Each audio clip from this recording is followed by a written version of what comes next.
Assalamualaikum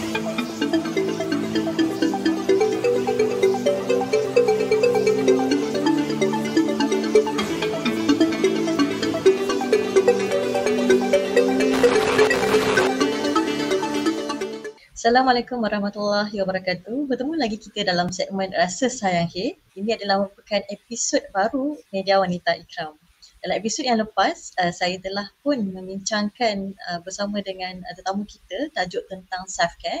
Apa, kenapa dan macam mana nak self-care. Dan hari ini insyaAllah kita akan bincangkan topik yang tidak kurang pentingnya untuk penjagaan kesihatan kita. Okey, insyaAllah. Jadi kali ini kita jemput seorang tetamu istimewa untuk kupas tentang tajuk yang saya kira tidak kurang pentingnya dan sangat berkaitan dengan self-care ni, iaitu mindful. Okay, saya kenalkan tetamu kita, seorang pakar dalam bidang psikologi yang merupakan seorang pensyarah, clinical psychologist, researcher dan juga advocator untuk kesihatan mental. Saya persilakan Dr. Jamilah Hanum Abdul Qayyum. Assalamualaikum. Assalamualaikum warahmatullahi wabarakatuh. Apa khabar Dr. Jamilah? Alhamdulillah, sihat. Apa khabar you? Alhamdulillah. Saya pun sihat. Terima kasih kepada Dr. Jamilah kerana sudi menerima jemputan kami. Sebelum kita mula, saya ada satu game untuk Dr. Jamilah. Okey. Dr. Jamilah kena sambung ayat yang akan saya sebutkan. Boleh? Okay. Kita cuba. Kita cuba insyaAllah. Okey, pada waktu lapang saya suka tengok TV. Sambungkan. Okay, alright. Okay, tengok TV. Cerita apa biasanya Dr. Jamilah suka tengok? Cerita Korea, cerita Hindustan, okay. cerita Turki. Korea. Okay, cerita Korea tu sama dengan cerita kalau saya suka tengok cerita Korea, drama-drama Korea sekarang. Ya, okay. Betul. Sebenarnya kita dah plan lama kan kita punya perkongsian untuk hari ni kan, tapi Alhamdulillah hari ni kita berjaya untuk merealisasikannya hari ni. Betul, okay. Alhamdulillah. So, balik kita nak sentuh topik tentang yang kita nak kongsikan pada hari ini kan. Kita sentuh tentang self-care tu, kita tahu penjagaan diri ni sangat penting untuk kesihatan diri kita meliputi emosi, fizikal kan. Jadi sebenarnya cara kita untuk sihat secara fizikal, sihat mental, sihat jiwa ni bermula daripada mana? Silakan Dr. Jamilah. Okey, terima kasih atas soalan tu ya Ayu. Bila kata daripada mana ni kan, nak tahu daripada root dia, daripada mana munculnya untuk kita hidup dengan lebih sihat lah. Secara fizikal, secara mental ataupun psychological dan juga jiwa spiritual kita kan. Kalau ikut daripada perspektif psikologi dan juga saya akan gabungkan juga daripada perspektif kita sebagai Muslim. Kalau kita ikut perspektif psikologi, kita belajar ada banyak model-model ataupun teori-teori yang menerangkan macam mana kita ni manusia bertingkah laku. Macam mana kita punya tingkah laku, perbuatan, tindakan yang ke arah kesihatan, maksudnya tingkah laku yang sihat lah kan, healthy lifestyle gitu kan. Macam mana dia terbentuk? Ada banyak model, ada banyak teori, tapi hari ni saya nak kongsikan ada satu teori yang sangat berkait rapat dengan diri kita sebagai seorang Muslim juga, iaitu nama teori ni, Theory of Planned Behavior. Kita masuk sikit akademik supaya kita punya karakan umum belajar ya, Theory of Planned Behavior. Jadi dalam teori ni, kami ni ahli psikologi belajarlah apa benda Theory of Planned Behavior ni. Theory of Planned Behavior ni dia ada banyak variable atau faktor-faktor. Yang pertamanya, untuk seseorang tu boleh hidup secara sihat, fizikal, mental dan juga jiwanya, dia ada beberapa faktor. Faktor yang pertama, sikap kita. Sikap kita terhadap tingkah laku yang sihat tu. Sikap kita terhadap tindakan yang sihat tu. Tak kisahlah sihat mental ke, sihat fizikal ke. Sikap kita rasa penting tak? Untuk sihat. Yang kedua adalah apa yang berlaku di persekitaran kita. Persekitaran tu maksudnya orang di sekeliling kita ni, family kita, kawan-kawan kita, rasa penting tak hidup sihat ni secara fizikal, secara mental, secara jiwanya, ya. Dan yang ketiga, faktor yang ketiga adalah kita rasa kita boleh tak, berkemampuan tak untuk hidup secara sihat, bertingkah laku secara sihat, makan sihat ke, pergi exercise ke, sembahyang di awal waktu ke, sembahyang dengan Tok Ninah yang betul ke, kan? Tak laju macam bullet train. Dan itu 3 faktor. Dan 3 faktor ni dia membawa kepada intention, niat. Apa niat kita untuk hidup lebih sihat? Jadi segalanya bermula daripada 3 faktor yang saya cakap tadi, sikap, penting ke tak penting, keadaan sekeliling kita, orang rasa penting ke tak penting nak hidup sihat. Yang ketiganya, kita rasa kita boleh tak nak hidup sihat. Ini akan membentuk kita punya niat, intention kita. Contoh, aku nak hidup sihat, aku nak makan sihat, aku nak pergi exercise sekejap lagi, aku nak solat tu lebih mindful. Lebih sedar. Lebih sedar, lebih mindful. Jadi kalau tanya soalan tadi tu, daripada mana bermulanya tingkah laku sihat ni, daripada mana datangnya? Daripada ketiga-tiga faktor yang membentuk niat kita tadi tu. Okey, persekitaran pun penting kan, maksudnya dengan siapa kita sekeliling kita tu akan mempengaruhi diri kita sendiri. Betul.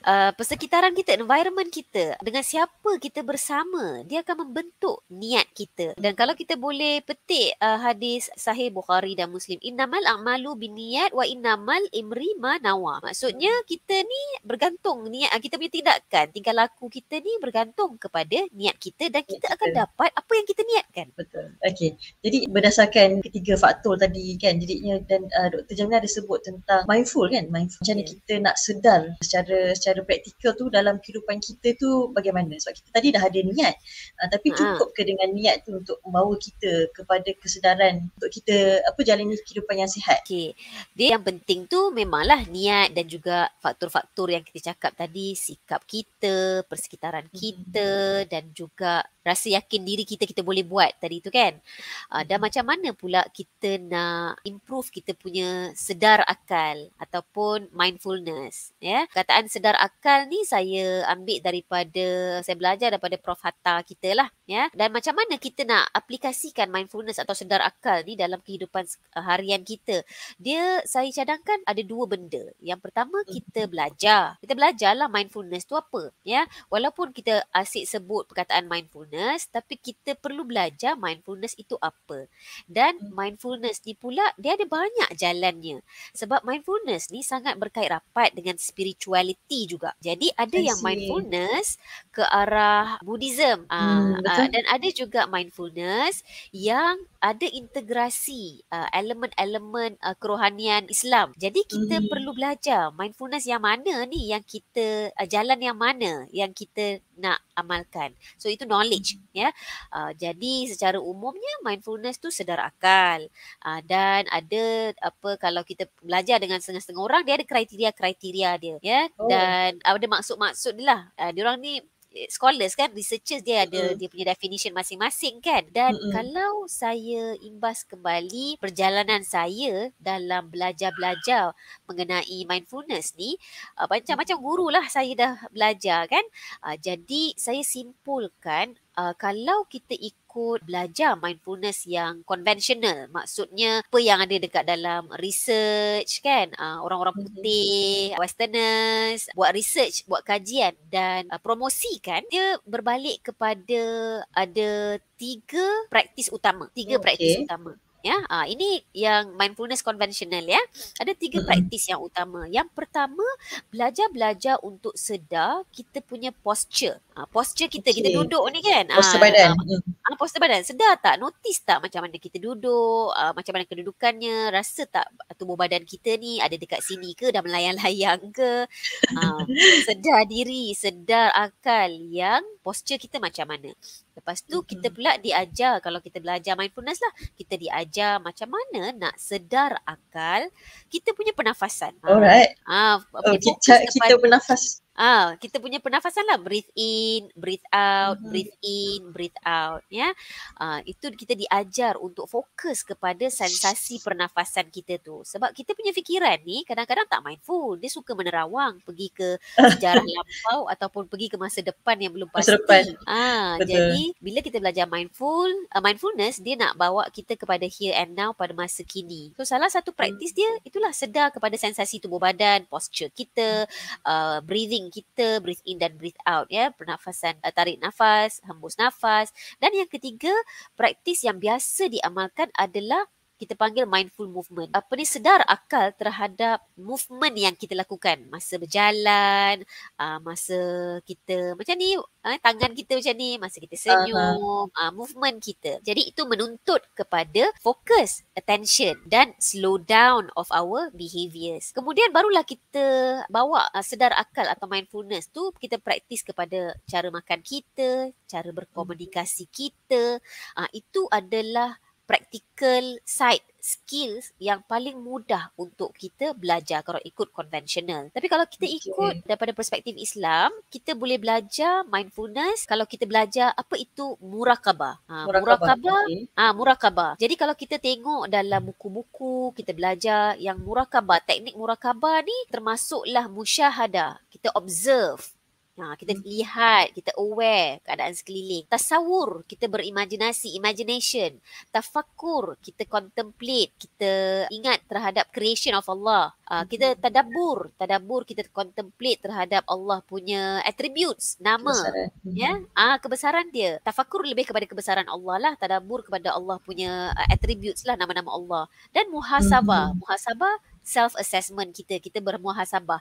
Itu adalah teknik-teknik muraqabah. Kalau dalam Islam, kita ada, ini jalan dia. Jadi, bergantunglah kita nak guna yang mana.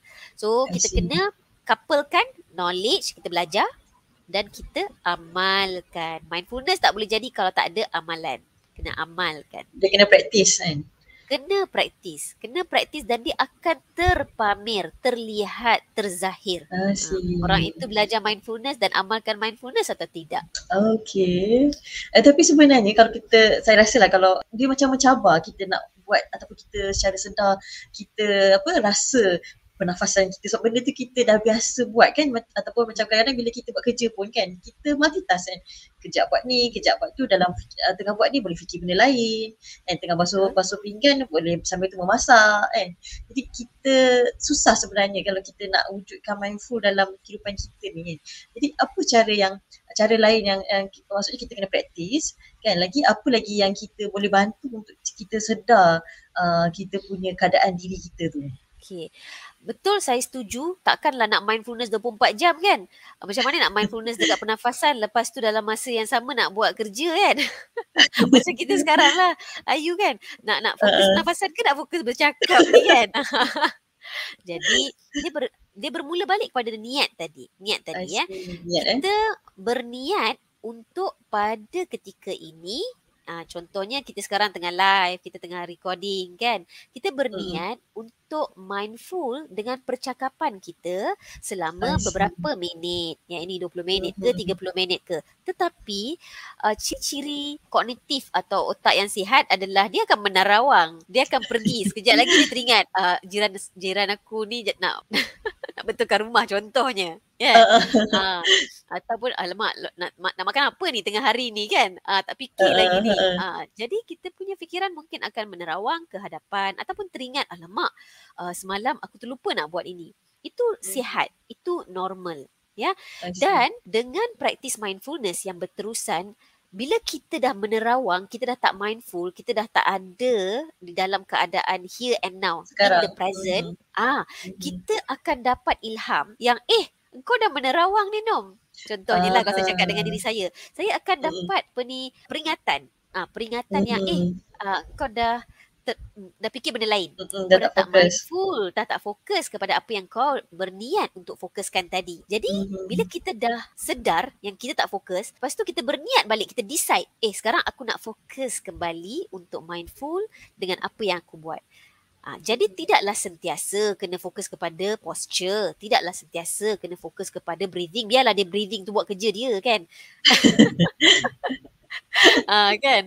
Tapi bila contohnya saya berniat sebelum dan selepas solat, saya akan be mindful of my breathing for 3 cycles untuk saya fokus membawa diri saya ke here and now untuk berjumpa Allah. So saya akan berniat, breathe in, breathe out deeply for 3 cycles. Saya berniat, saya fokus dan saya berniat untuk berjumpa Allah, solat.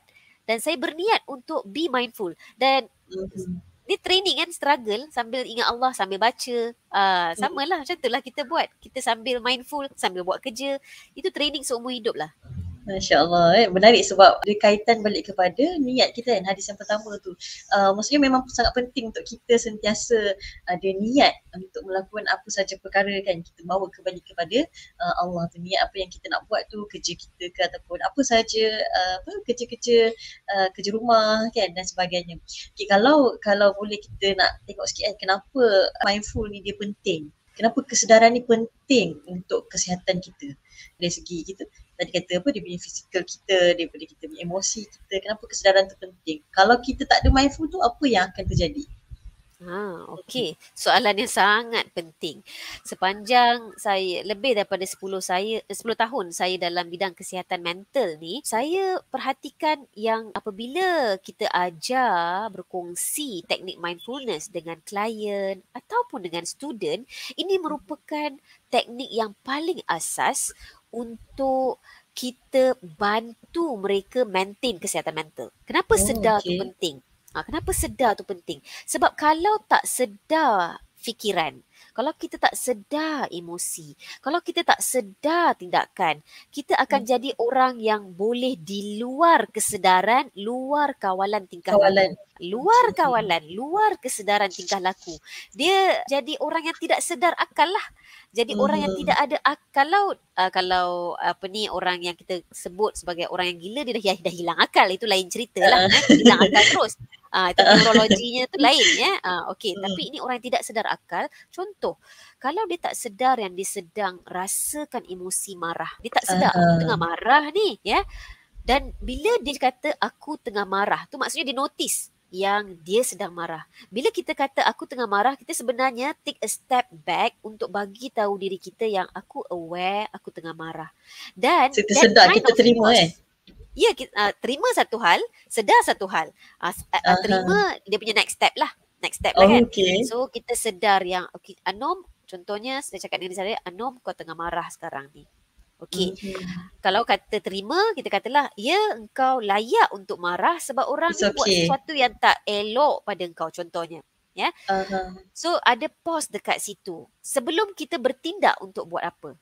Tanpa sedar akal, daripada fikiran yang geram, perasaan yang marah, akan terus muncul tingkah laku yang boleh membuatkan kita rasa bersalah di masa akan datang ataupun akan membuatkan kita involve dengan kriminal, membuatkan kita involve dengan benda-benda yang tak sepatutnya kita lakukan. Sebab kita tak sedar masa tu. Tak sedar. Dan boleh ke kalau kita kata saya tak sedar waktu tu, nanti pihak berwajib akan kata dia ni hilang akal sebab ada masalah jiwa ke ataupun tak sedar, sedangkan dia boleh sedar tapi dia tak nak sedar. So itu cerita lain lah pula kan. So itu kata pentingnya belajar mindfulness sebab dia akan bantu kita untuk take a step back, untuk rasa, sedar apakah fikiran kita, apakah emosi kita, ini rasional ke tak, jadi nak buat apa lepas ni. Alright, maksudnya kita akan bila kita ada kesedaran tu, kita sebenarnya sedar keadaan kedudukan emosi kita kan, dan supaya kita tidak melakukan perkara yang di luar kawalan tadi macam Dr. Jamila sebut kan, bila kita marah kita mudahlah nak naik tangan dan sebagainya kan. Okay. Menarik sebab saya kira masih ramai yang belum ada tak tahu lagi sebenarnya mindfulness ni apa kan. Maksudnya kesedaran yang kita perlu bawa dalam kehidupan kita. Memang susah macam Dr. Jamila sebut tadi kan. Maksudnya kita memang kena praktis seumur hidup kita. Okay, mungkin sebagai ulasan penutup daripada Dr. Jamila untuk perkongsian mindfulness ni, Dr. Jamila boleh kongsikan? Okay. Untuk orang ramai, saya menggalakkan, saya menyeru untuk kita sama-sama belajar teknik mindfulness. Ya, dan kalau tak suka, ada setengah-setengah pada kita tak suka perkataan mindfulness tu sebab tak suka. Ada yang tak suka sebab dia kata mindfulness ni datang daripada Buddhist psychology contohnya. Sedangkan kalau kita tengok sejarahnya, banyak benda yang dah bercampur gaul Ilmu tu Hmm, banyak yang dah hmm. bercampur gaul. Kadang-kadang kita tak tahu. Kadang-kadang itu sebenarnya datang daripada Islam juga. Ya. Betul. Ha. Jadi kalau boleh belajar daripada guru yang boleh mengajar dengan betul, apakah itu mindfulness? Sebab kadang-kadang zaman-zaman sekarang ni banyak sangat new age movement yang mungkin Faham. membahayakan jugalah. Ya, so Hmm. belajar-belajar daripada orang yang kita tahu dia bukan sahaja mengajar tapi dia juga dalam masa yang sama dia punya history pembelajarannya tu pun daripada jalan yang betul dan dia pun mengamalkan dan dia juga menghasilkan kajian-kajian dan simplify things. Kalau boleh, kalau kita tak dapat sentiasa nak fokus kepada pernafasan kita, Hmm. contoh tengah basuh pinggan tu kan. Pinggan.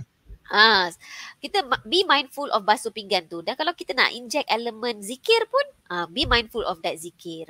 Permudahkanlah. Hmm. Belajar sedar-sedar akal. Okay, macam Dr. Jaina sebut tadi kan, maksudnya kita boleh belajar mindfulness tu, tapi dekat luar tu banyak sebenarnya guru-guru yang berbeza lah. Tapi kalau kita nak bawa balik kepada ajaran Islam yang sebenarnya, kalau kita Google, kalau dalam bahasa Melayu pun mindfulness ni sedar Dalam akal kan? bahasa Melayu kita kalau kita tulis sedar akal tu kadang-kadang orang tak jumpa, orang lagi biasa jumpa ketara sedar. So Ketara sedar. Google mindfulness dan boleh ke saya namakan beberapa Tak share. orang supaya supaya Boleh? penonton mungkin boleh belajar daripada orang-orang ni. Okey, kalau kita nak belajar mindfulness yang konvensional ya, yang orang dah buat kajian dah, buat research dah, maksudnya dia efektif, tak kisahlah orang tu muslim ke ataupun berbeza fahaman agama ke, tak kisah ya. Boleh belajar daripada John Kabat-Zinn. John Kabat-Zinn. Dia adalah developer MBSR, Mindfulness Based Stress Reduction. Dan kalau kita nak lebih mendalam, kita boleh belajar MBCT, Mindfulness Based Cognitive Therapy. Ini daripada Oxford. Ya, type saja mindfulness based cognitive therapy. Ini adalah mereka-mereka yang saya dah banyak baca diorang punya hasil kajian dan bukan sahaja untuk orang yang beragama selain daripada Islam. Dia sesuai. Maknanya dia tidak ada inject elemen-elemen kerohanian atau agama lain. Dia konvensional. Dan kalau kita nak belajar yang ke arah Islamic spirituality, kerohanian daripada perspektif Islam, saya mencadangkan gunakan term muraqabah. Ya, muraqabah, MURAQABA. Jadi muraqabah adalah bahasa yang biasa kita gunakan untuk belajar mindfulness daripada perspektif Islam. Okey, menarik. Maksudnya penonton kat sini walaupun waktu yang diberikan tu singkat, tapi Dr. Jamilah dah bagikan tips untuk kita amalkan dalam waktu seharian kita, macam mana kita nak praktis daripada pernafasan, postur, maksud benda yang ringkas-ringkas contoh macam tadi Dr. Jamilah sebut basuh pinggan kan. Ada juga kajian kan yang menunjukkan bila kita basuh pinggan kan, tu kita lebih boleh menciptakan mindfulness tu kan. Ataupun boleh kan ada lebih kesedaran, maksudnya kita dengan bila kita basuh pinggan tu, kita membersihkan pinggan tu dengan kesedaran. Maksudnya kita bersih untuk keluarga kita, untuk kebersihan kan. Dan jangan lupa saya tambah sikit lagi Ayu ya. Belajar pasal khusyuk juga, dan khusyuk definitely lebih daripada mindfulness. Bila saya belajar dengan Prof Hatta, khusyuk ni kita translate sebagai humble attentiveness. Khusyuk dalam solat. Kalau kita khusyuk dalam belajar, kalau kita khusyuk dalam perbuatan yang lain, kita dia punya elemen mindfulness adalah the attentiveness part, tapi khusyuk ni datang dengan rasa rendah diri, rasa humble, rasa yang kita ini adalah hamba Allah. Jadi kalau kita datang ada khusyuk dalam bercakap dengan orang, saya rasa kita berhati-hati untuk meninggi suara tak tentu pasal kan. Masya Allah, maksudnya tingkatan khusyuk tu dia lebih daripada mindfulness tu sendirilah kan. Sebab dia ada humble attentiveness dan dia adalah humble attentiveness. Merendahkan diri kita, merasakan kita rendah diri, yang kita ni adalah creation of Masya Allah. Sebenarnya dalam Islam tu dah banyak petunjuk untuk bawa kembali kita kepada ialah kesihatan diri yang sebenar kan. Maksudnya khusyuk tu biasa orang sebut bila solat je kan. Tapi sebenarnya khusyuk tu dalam boleh patutnya kita boleh generalize kan. kita boleh bawa Ha. ke dalam kehidupan seharian kita. Lagi kita akan rasa apa? Maksudnya meaningful lah kehidupan kita tu sebab bila kita sedar bahawa kita ni adalah hamba Allah. Dan bila kita buat sesuatu tu kita sedar perjalanan kehidupan kita tu ya kita yang lalui tetapi kita ni sebagai hamba Allah tu mengikuti apa yang telah Allah tentukan ataupun Allah gariskan. Masya Betul, Allah. betul. Okey. Saya rasa perkongsian kali ini sangat menarik dan sebenarnya walaupun kejap tapi dia mendalam kan sebab kita belajar kembali untuk membawa diri kita tu kepada mindfulness ataupun saya suka pula yang Dr. sebut tadi kan kepada khusyuk dalam kehidupan kita tu untuk sebenarnya untuk lebih kita mencipta kesihatan kan bahagia ataupun ketenangan dalam diri kita ni untuk dapat kesihatan yang lebih sempurna. InsyaAllah, insyaAllah. Okey. InsyaAllah. Kalau ada Dr. Jamilah nak sambung apa-apa lagi ataupun memberikan poin-poin terakhir? Okey, selamat belajar, selamat beramal dan masa kita beramal tu kita akan diuji. Dan saya mengingatkan diri saya apabila kita diuji, kita bersedia being willing untuk merasai kesusahan, merasai alamak kenapa hari ni tingkatan amal aku teruk pula hari ni. Jadi bersikap rahmahlah dengan diri kita yang tengah dalam latihan-latihan ni dan latihan ini tidak akan berhenti selagi kita hidup dan selagi kita mempunyai akal yang boleh diguna. Itulah kita punya ujian. Kalau Allah boleh bersifat Rahman dan Rahim kepada kita, jadi kita pun nak ikut sifat Rahman dan Rahim Allah itu kepada diri kita sendiri supaya kita kesiankan dekat diri kita ni. Tengah dalam mencari diri, dalam mencari Allah, nak kena jaga macam-macam, juggle a lot of things in this world kan. Bersikap rahmah lah dengan diri kita ni. Kasih dia chance lah. Ya? Kasih dia chance. Okey, alhamdulillah pesanan yang saya kira sangat penting untuk penonton di luar sana amalkan kepada diri sendiri kan, terutamanya bersikap rahmah kepada diri sendiri. Dan terima kasih kepada Dr. Jamilah atas perkongsian 30 minit yang sangat bermakna dan terima kasih juga kepada penonton yang telah meluangkan masa untuk mendengar perkongsian rasa sayang ini dan kami berharap melalui perkongsian ini akan lebih ramai di luar sana yang akan lebih menghargai diri sendiri. Okey, akhir kata berdamailah dengan fikiran dan uruskan kembali kesedaran kita untuk kita bawa dengan penuh kesedaran dalam perkara seharian yang kita laksanakan dan apa yang kita lakukan dengan niat yang baik insya-Allah. Sekian dulu, terima kasih kepada semua. Rasa sayang, sebarkan sayang. Assalamualaikum warahmatullahi wabarakatuh. Media Wanita Ikram.